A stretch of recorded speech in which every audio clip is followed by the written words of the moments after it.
Now, the sight of young men and women in desert fatigues packing their bags for another tour of duty in Afghanistan is becoming very familiar. This after one of the worst years for casualties on record. Today it was the turn of airmen from RAF Wittering in Cambridgeshire who fly out this weekend.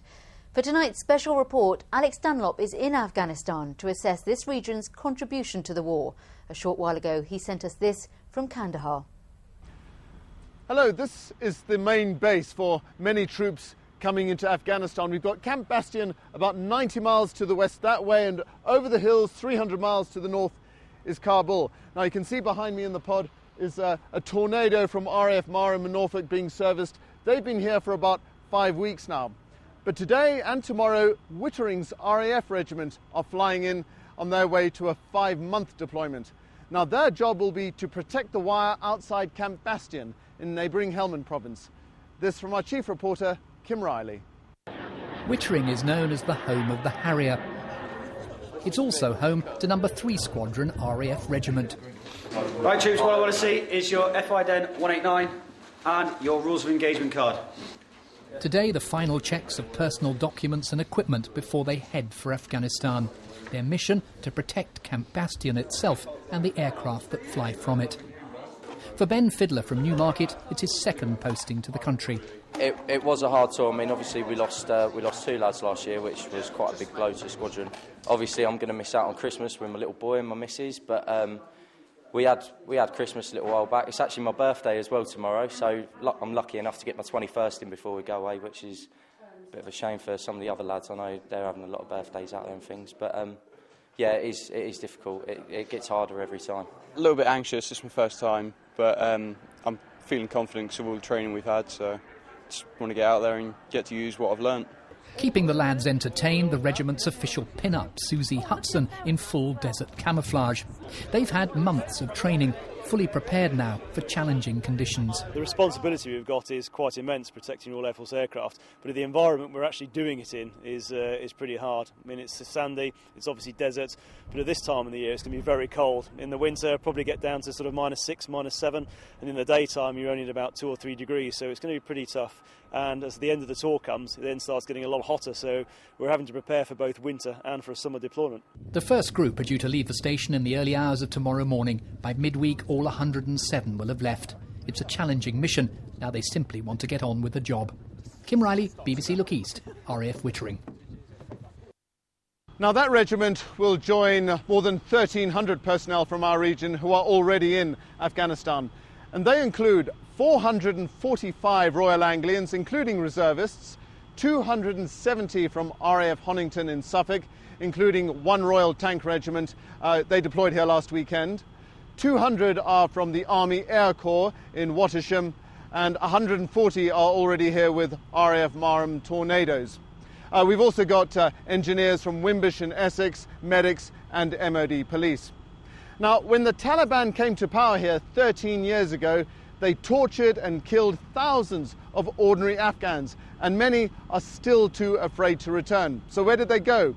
Well, more than 1,000 have settled in and around Bedford. In fact, it's the largest Afghan community in Britain outside London. From the centre of Kabul to the suburbs of Bedford, RF Amakhil has made a new life for himself and his wife Salima. Their 7-year-old son Harez was born in England. In Afghanistan, he was an academic, his wife a trainee doctor. Now he makes ends meet by driving a taxi. Yeah, do you want to come back to the train station by the bus stop at 3:20? Okay, Raja, thanks.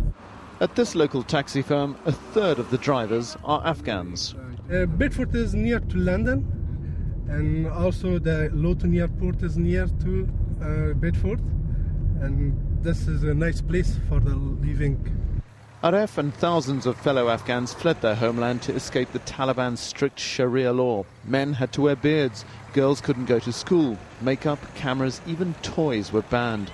Aref and Salima's wedding had to be held in secret. They risked flogging, even death. Life is not okay. You are not free. You can't talk, you can't speak. What your mind say, you can't say that one. Oh, we're talking about the visa for your wife? Yeah. Right. Bryden Keenan from the local refugee and asylum support team helps many Afghans, like the Asadi brothers. They're trying to get their families over from Kabul. But why are so many choosing Bedford? They came here probably simply because they mostly came on lorries around the year 2000. And the lorry's first stop may have been at Toddington Services. They got out of the lorry at Toddington and the police picked them up and took them to social services in Bedford. A melting pot of different cultures, the town's now home to more than 1,000 Afghans. Many work in warehouses. Some, like Abdul Latif Madadi, are market stall holders. His wife and 3 children are still in Kabul. Are your family safe? My family is also not safe because I want to get my family also here. But now I don't have enough money.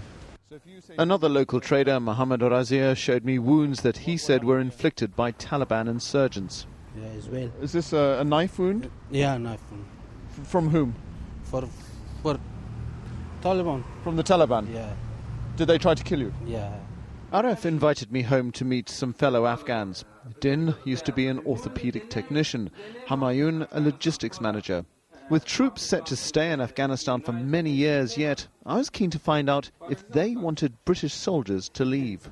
We support our government, our forces. You know that help will come from outside countries. So you're optimistic?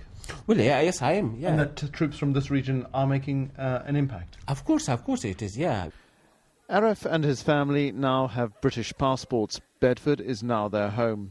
Would they return to Kabul? Well, not yet, they say. Not until there is a fair and secure regime. And that could take years to achieve. Well, back here in Kandahar, we got a pretty early reminder that even on this airbase, you're still very much in the front line. We got a 2-second warning of a rocket attack before we heard the explosion and had to hit the deck. We don't yet know if anyone was injured in that attack. Well, over the next week, I'll be reporting on the role of our troops in this campaign. I'll be focusing specifically on the reservists, those who give up their civilian life to volunteer for war. We'll be seeing them in action and also hearing from their families back home. That's next week on Look East.